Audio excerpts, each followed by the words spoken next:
What if the affair wasn't the worst part, but the lies that came after it were? Today on the Couples Academy show, we're exposing the deception cube, 6 ways that cheaters keep you confused long enough after the affair. We're going to break down the truth in a comprehensive way that you may not have heard before. So stay tuned and let's get started. All right, we're talking about the deception cube. Good morning, Danielle. How are you?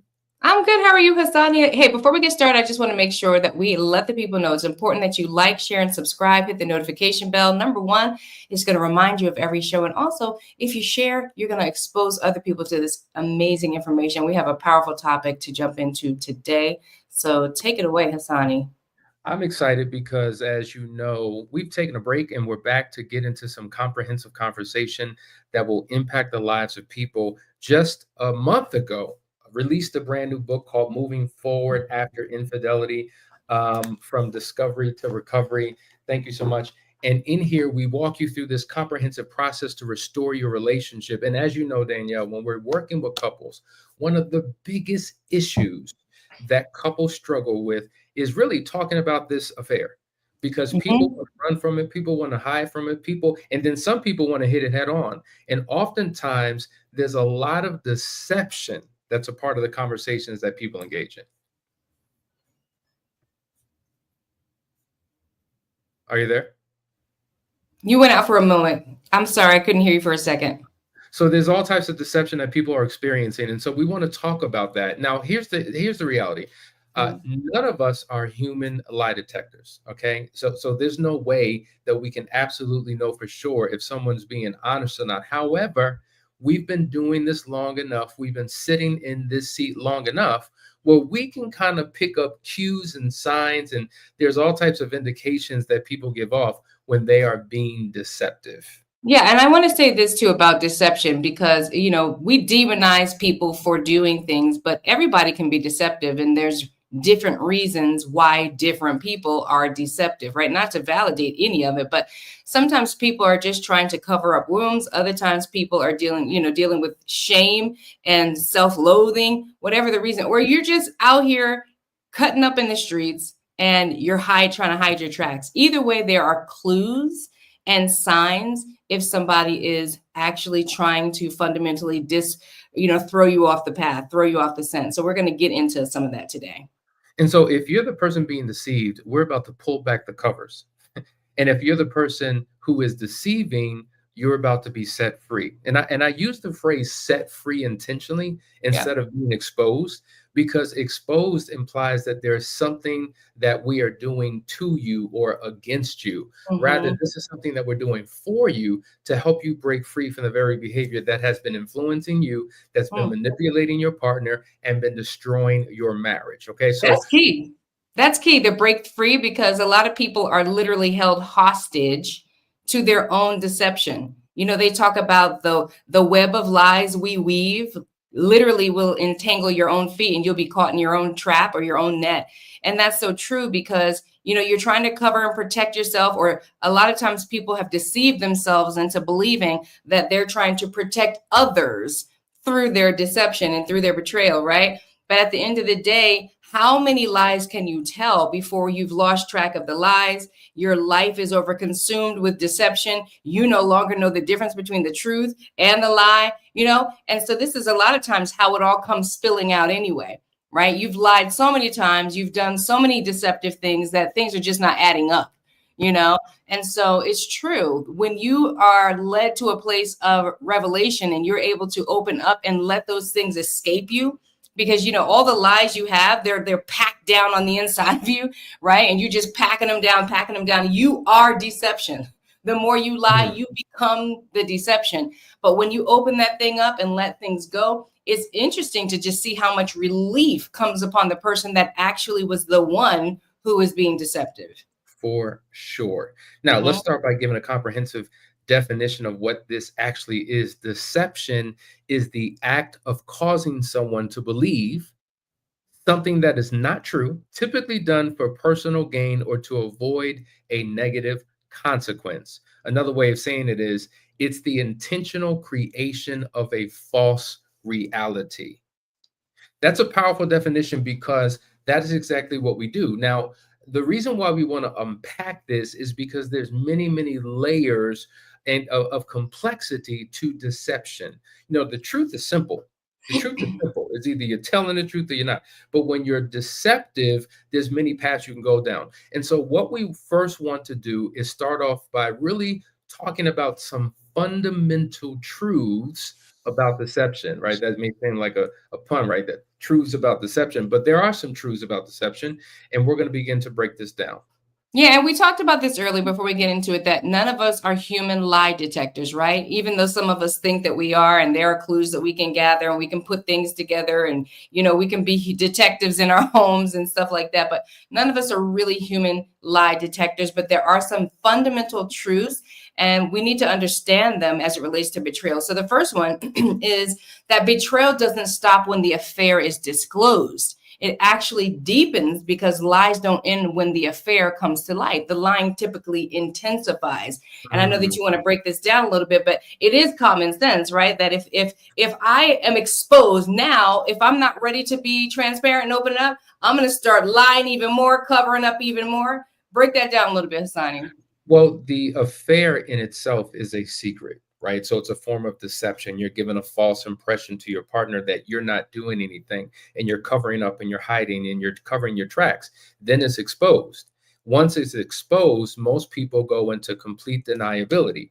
So when the question comes, are you having an affair or what's going on? Nothing, right? We typically do that. So the lying doesn't stop. It's not like a switch that we turn on to now tell the truth. We're trying to lie about what we've been lying about as long as the affair has existed. So the betrayal deepens because the intensity of the deception significantly increases so much more. All right. So let's go to the Absolutely. next one. Number two is the ongoing deception is often more damaging than the affair itself, right? And so that is facts. And I can't tell you how many times I hear this from wives that, it really wasn't the betrayal. It was the fact that even when I knew, you just continued to lie. Like it was, and it was more so the deception of it all. And the fact that you meticulously created a false narrative, a false reality, and did those things. That's more detrimental than the fact that you actually did the thing. It's Mhm. the energy, the effort, the time, the master plan behind your deception that hurts the most. Yeah, and a lot of times when people don't take responsibility and accountability for their affair, they'll blame situation, circumstances, God, the devil. They'll blame the affair partner, but yet they keep lying. So what happens is, okay, wait a minute. After all this time, you're continuing to hold on to a lie. You're protecting you. You're protecting the affair partner. You're protecting what you had. What hope does that give me about the future? If you're Mhm. still protecting everything that you've done and don't want to reveal it, what does that say about your character, your integrity, and what I can begin to look forward to in the future? Because if you can get away with your lie because somehow I just believe it, where's the real change and transformation? So it's more damaging because I don't know who you are anymore. And Right. because I don't know who you are, I now begin to question who you were. Not only do I question who you were, I question who we were, what we had. Now I begin to revisit the history of our relationship and begin to ask myself, was there any truth to any of it? So, Yes. so the ongoing deception really becomes, and I hear people say it all the time, what you did was horrible. But what hurts even more is that you continue to tell the lie and to Mhm. deceive. Oh my God. It's so true. It's so hurtful to know that this person, and this goes into number three, which is a lie is more than a statement. It was a strategy. It's a whole strategy. And so it's like, going back to what you're saying about questioning if I even know who this person is or who we are, it makes you question the foundation of everything from the very beginning. Did I ever know who this person was? Or was I just completely bamboozled? Because this took strategy. You had to hide things from me. You had to plan things. You had to, create stories and scenarios. Sometimes people bring other people into it, bring friends into it. And so now you got my friends lying to me, people that I thought that I could trust. Now my whole community is in question.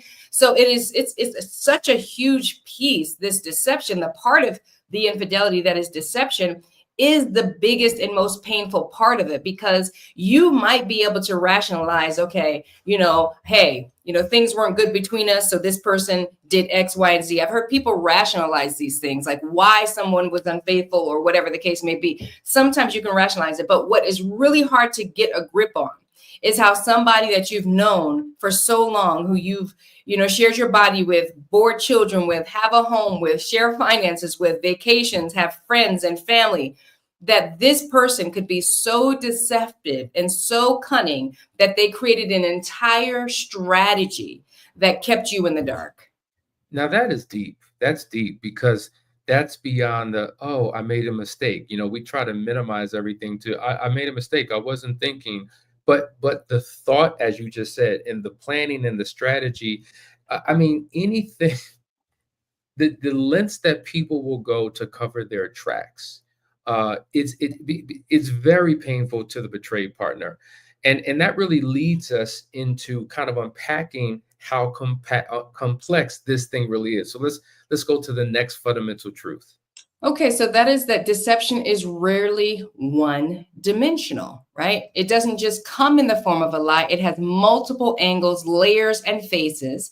It is a structure. In geometry, you have what is called the hexahedron. That's a hard thing to say, right? The three-sided dimensional object. Break that down, because I know you have some details to share with how one dimension can go into three dimensions to change the entire idea. So once again, the lie is a structure, okay? Mm-hmm. Well, let me rephrase that.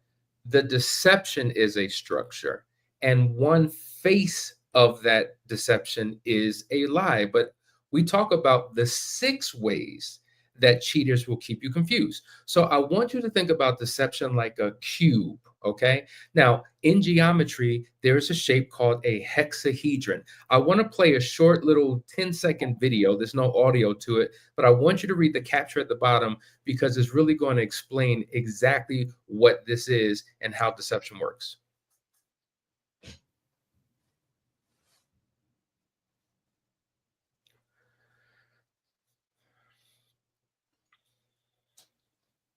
Okay, so that's a hexahedron, right? The most recognized form of this hexahedron is a cube, 6 sides, right? Now, when you think about a cube, the most recognizable form of a cube are dice. Think about it. Dice, when you're playing games of chance, you always use dice. So whether you're playing Monopoly, whether you're playing Candyland or Yahtzee, I mean, there's an incalculable number of games. If you ever go to the casino, the most recognizable game would be craps. When you have the dice in your hand and you're rolling them down and give me 7, lucky 7, and it lands, right? So each roll brings about a new result.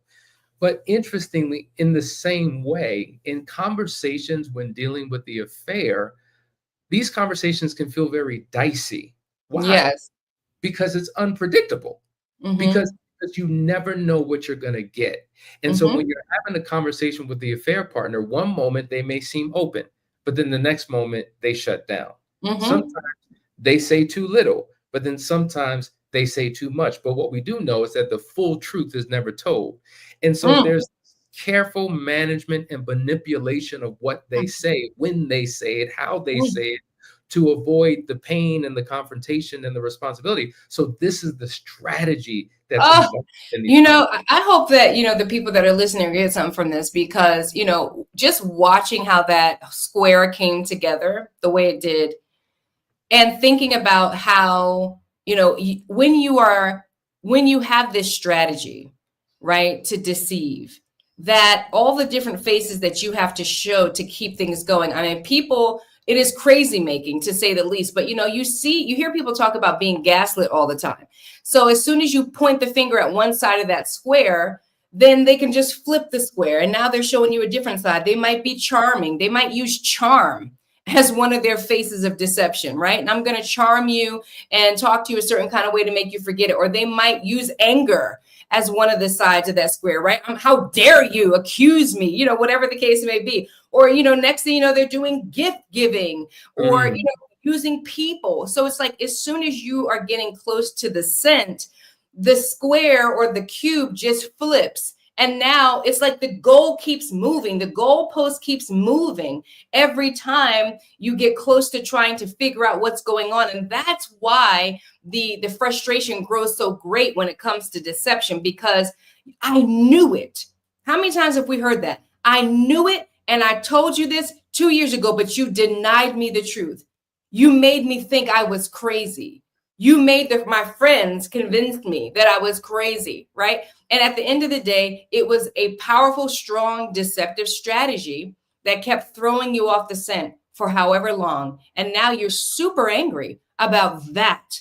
And that takes center stage. Yeah, the affair happened, or whatever the betrayal was happened. We're going to get to that. But it's this deception. That's the part that hurts the most.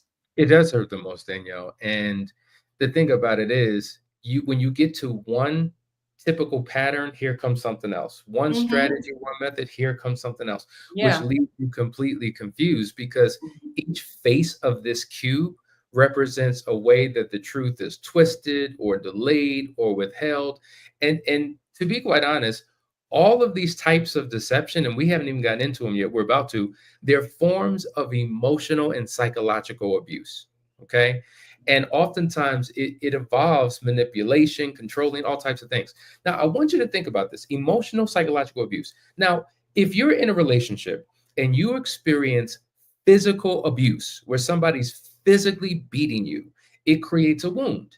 And usually that wound is very visible. There's visible evidence to support the claim of physical abuse. A person could have a cast, they could be on crutches. There may be band-aids, right? There may be a discoloration of the skin from a wound. There may be swollen parts of the body, whatever it may be. I can visually see the evidence of a person's abuse.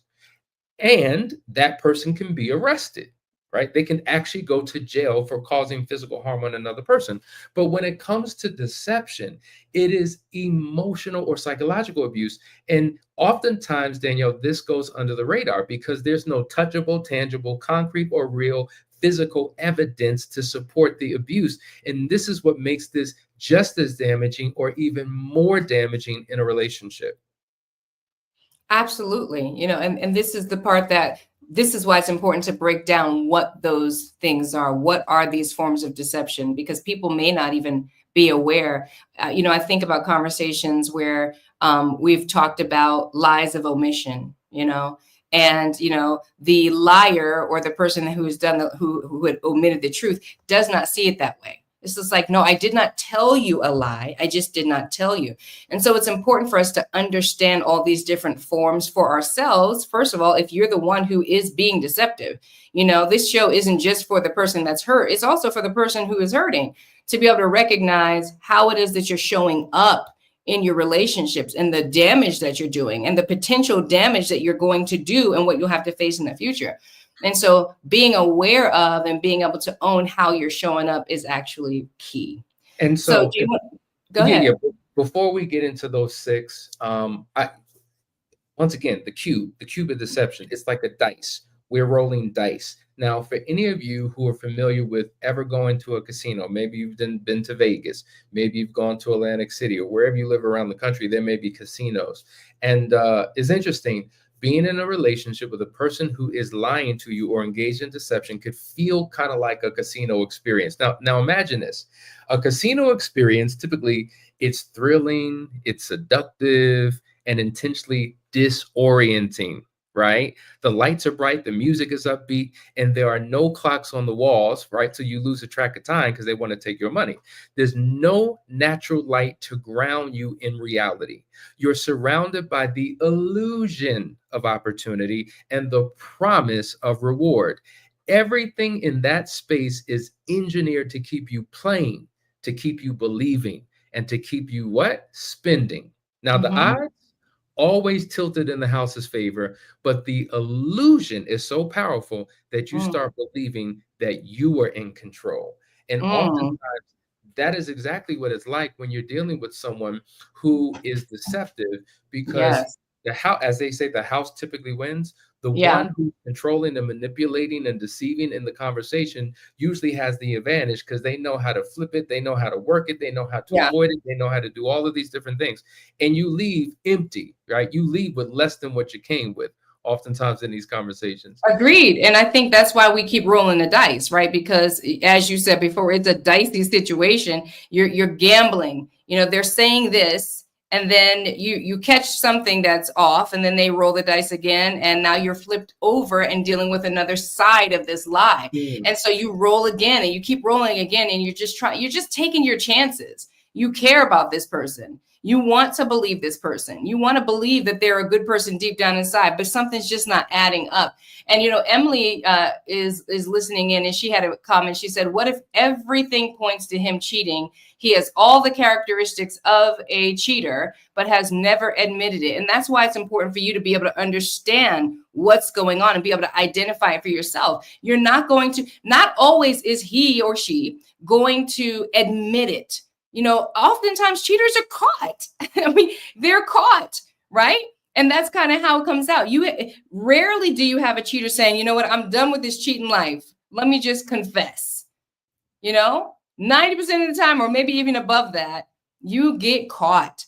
And so it's up to us to understand what we're looking at so that we know how to manage our decisions and so that we can confront the situation. And let me just say, Um, you also want to take your power back, right? Because if yeah. your destiny is determined by whether somebody admits it or not, you will always be enslaved to someone else's decision to tell the truth. And so this is what makes a spouse go crazy because they're seeing all the physical evidence of it, but they're being convinced by their partner that your eyes are lying to you. And it's sometimes Mhm. it's not until we hear them say it do we really believe it when we have everything that shows that we know what the truth really is. And you have to be strong enough, bold enough, audacious enough to make decisions that are best for you, regardless of the betrayal that he continues to engage in by not honoring the truth.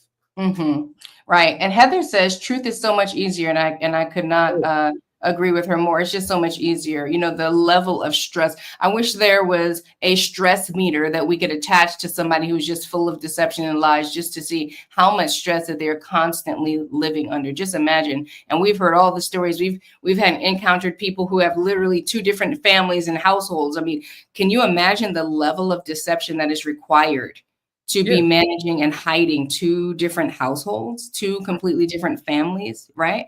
So, I mean, it is definitely a lot easier. You So know what I let's did here? One second. go Because ahead. you don't have to remember the truth. You have to remember a lie. You have to That's remember what you facts. said the last time. You have to remember, you have to do so much to conceal and to hide and all those different things.